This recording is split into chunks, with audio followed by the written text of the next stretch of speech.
Most people think you need months, even years, to make thousands in this business. But the truth is, one single use clothing load can put up to $9,000 in your pocket.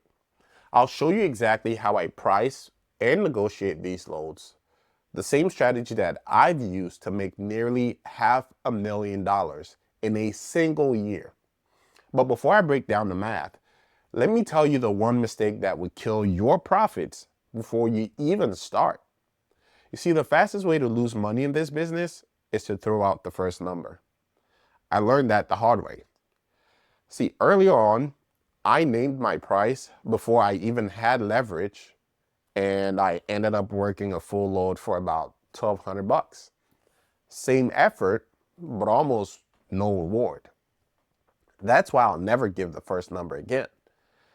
Instead, I use a question that forces both sides, and I'm talking about the supplier and the buyer, to show their hand. I'll give you the exact question in a second. But first, you need to understand what actually affects the price of a used clothing load.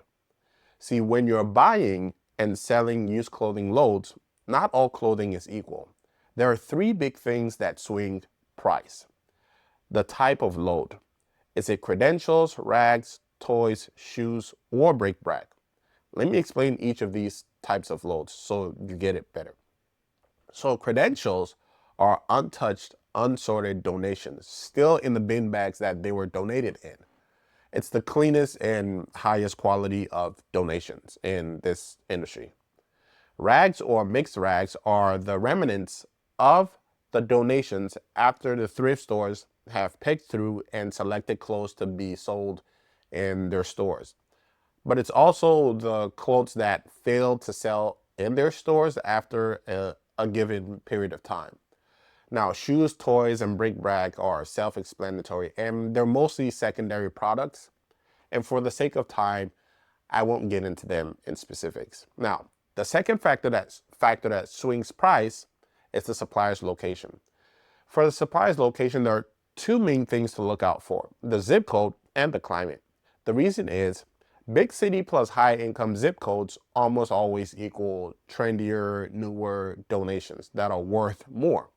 Small towns plus low income zip codes almost always equals more worn out donations that are worth less. Now, they're not worthless, they're just worth less in comparison. Now, let's talk climate. So, the colder states almost always means heavy coats and boots, and many buyers don't want that because their markets are hot. Does that make sense? All right. So now the third factor is buyer's location. For the buyer's location, there's only one thing to pay attention to, and that's going to be the market that they're located in or the market that they're buying for. So for context, the Central American market want only high-end credentials, no rags at all. They'll pay you top dollar for the best credentials if you have them. Meanwhile, the African and Asian market will take rags. Even though lower quality, they'll buy in much bigger volumes. This is because rags are more affordable for them compared to credentials.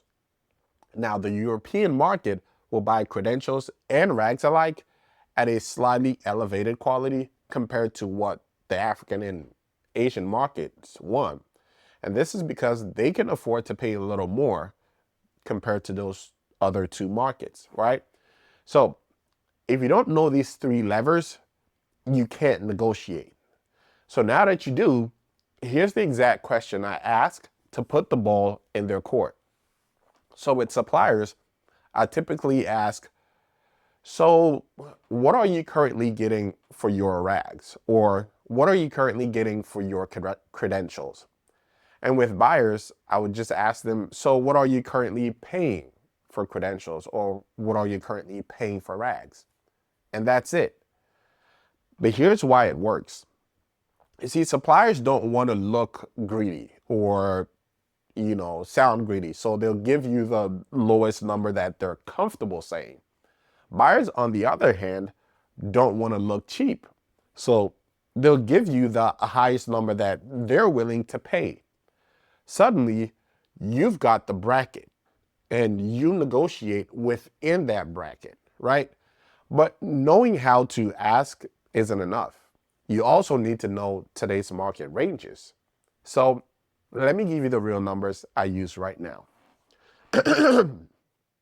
So at the time of filming this, for rags, I aim to buy between 8 cents a pound and 15 cents a pound and sell between 18 cents a pound and 23 cents a pound. And for credentials, I aim to buy between 20 cents a pound and 30 cents a pound. And then I sell between 33 cents a pound and 45 cents a pound. That spread is where your profit lives. Now, let me walk you through an example deal, so you can see exactly how $9,000 comes out of a single used clothing load. So let's say you're moving a credential load at 43,000 pounds, which is the expected weight of a full load. Now, on the buy side, you pay 24 cents a pound. You multiply that by the weight of the full load and you get $10,320. Then on the sell side, you sold at 45 cents a pound. You multiply that by the weight of the full load and you get $19,350. Now, if you subtract your cost of $10,320 from your $19,350, your spread is $9,030. You keep the full $9,000 spread. That is why getting the ranges right will make your negotiations 10 times better, right? And that's the difference between a 1,200 deal and a 9K deal. Now let's look at payment terms. So here's the golden rule for payment terms that will protect you at all times. Suppliers get paid after the final weight of the load is confirmed. That means the truck is loaded, it goes to the scale, weight tickets come back, and then you pay the supplier. As for the buyer, always go with a CIA CBS payment terms. Now, CIA means cash in advance and CBS means cash before shipping. The funds must always clear before the truck ever leaves.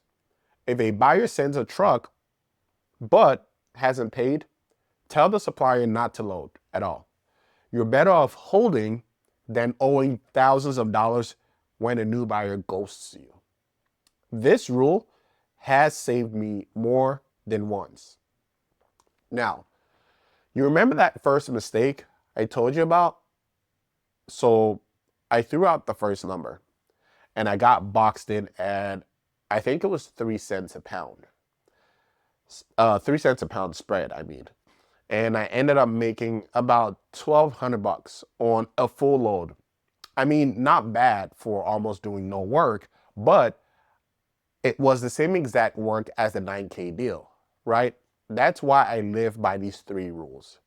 You never throw out the first number, always pay suppliers after confirming the weight, and always get CIA CBS payment terms from your buyers. That's how you keep your deals clean and your profits high. All right, so now that you know how I price and negotiate secondhand clothing loads, here's the thing. Even if you know the numbers, the hardest part is actually getting suppliers and buyers on the phone. That's why in my next video, I am giving you my exact outreach strategies that gets thrift stores to say yes and buyers to take you seriously.